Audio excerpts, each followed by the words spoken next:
Rebecca from the Stitchery. I'm here today with my Paradise Fibers opening for, what month is it? It's April, right? It's April.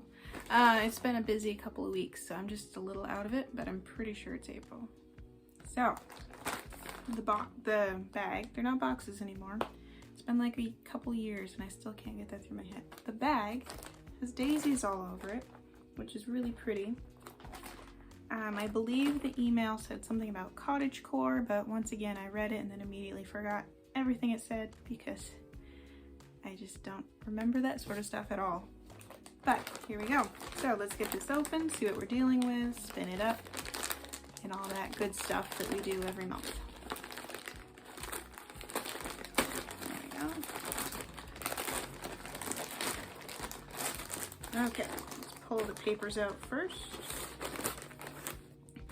Cottagecore Paradise Fibers, April 2022. It's featuring new blends inspired by countryside romanticism. Ooh. Okay, these are going to be pretty interesting.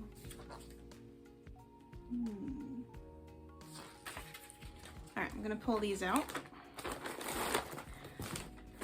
And everything's in cute little bags, so that's nice. So we've got these two bags and then the Notions bag. So we're going to start with these. According to this, we have 4 ounces each of tea and crumpets and cherry blossom. So these are different. Okay, so tea and crumpets is 60% 23 micron merino, 25% tencel, 10% sari silk, and 5% glitter stellina. And then cherry blossom is 75% 23 micron merino wool top and 25% viscose tweed neps. So they're gonna be pretty different. So I should be able to tell them apart, first of all. But you'll see when I open it up. It's okay, so this one is definitely tea and crumpets. And it has a lot of pastel shades and a lot of glitter. And I can see the tencel in it because it's like a really shiny fiber. Usually a shiny white because it doesn't really take the same dyes, but also most people just add it white, which is fine. Where's the end of it? Here we go. Okay. So hopefully you can see this, but the white-ish shiny parts are most likely the tencel, and then there's the stellina, and then there's these pink fibers that I'm pretty sure are the recycled sari silk because that's just kind of what it looks like. I bought it by itself from just in big bags by the pound before, and some places call it butterfly silk, so you might see it called that, or soft silk. I think I've seen it called that before as well. It's recycled sari silk, and it's really fun to blend into things. I guess I still do have a bag of it. I have a bag of it over there that I dyed hot pink, and I still have most of a pound left. So that might end up getting worked into this somehow. But anyway, this is very pastel shades. There's a lot of pinks to it, as well as a yellow tone and possibly an orange and a greenish, I think. Like a minty green, not like a green. So yeah, so this is beautiful. I'll take some pictures in better lighting after I'm done opening everything. I'm gonna set that aside. So the cherry blossom one will look completely different because instead of having the tencel and the sari silk and the sparkles, it just has the viscose tweed neps. So it'll be like little pops of color. All right. I don't know if I'll use these together yet or not. I have to think about that. Yeah, so see, this is a completely different look and texture. It's still pretty soft. There's a lot of neps in this. That's not a bad thing. I actually haven't seen pink neps before, so that's fascinating to me. It's like pink and purple little bits throughout it and just mixed in with, I can't tell if the merino is white or pale pink or both. Does it say? Saturated shades of plum, rose, and magenta viscose tweed, dappled on a white base with smatterings of soft pink. Okay, so the wool base is mostly white with a little bit of pink. That's what I thought. And the end result will most likely be a really interesting tonal look to the yarn, like a tonal heathery look. So that'll be fun. All right, so there's that one. And then we have the Notions bag, which has a little leaf design on it. So there's gonna be a Herdwick sticker. I guess, okay, so you know with the female sheep stickers, they call it Eunice. So I guess there's a male version called Pewter, which is like Peter, but instead of the first E, it has U in it, E-W-E. So Pewter Herdwick, I guess.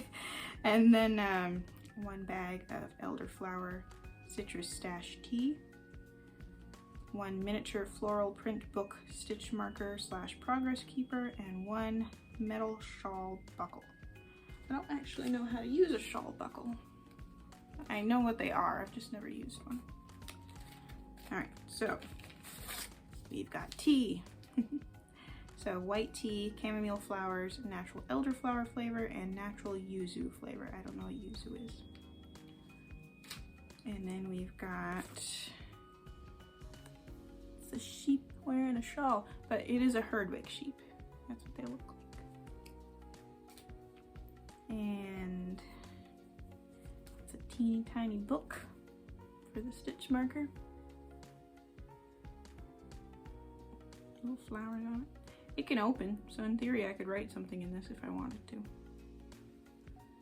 With a very tiny pen. And finally, I got a silver shawl buckle, which I appreciate because in the picture it said that you could receive different colors, and the one they showed was a brass tone, I think. But I mostly wear silver tone, so this actually works better for me. All right, awesome.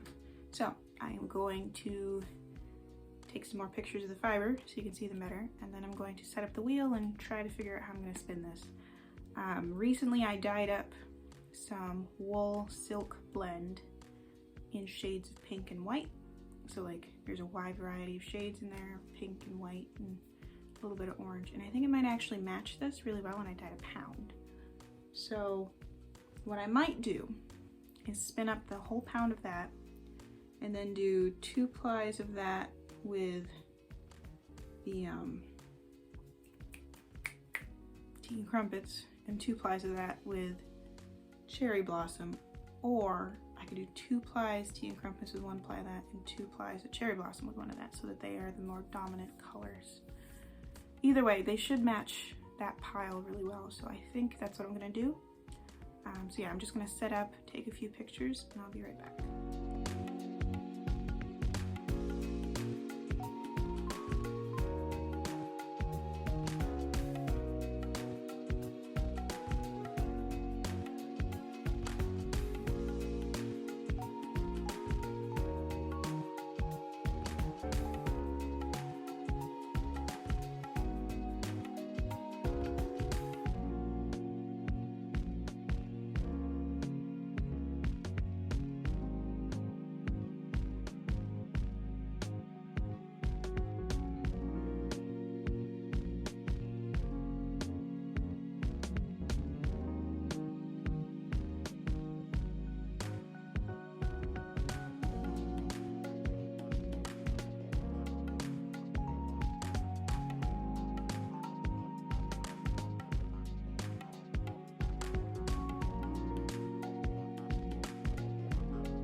So the spin for this month's Paradise Fibers is done.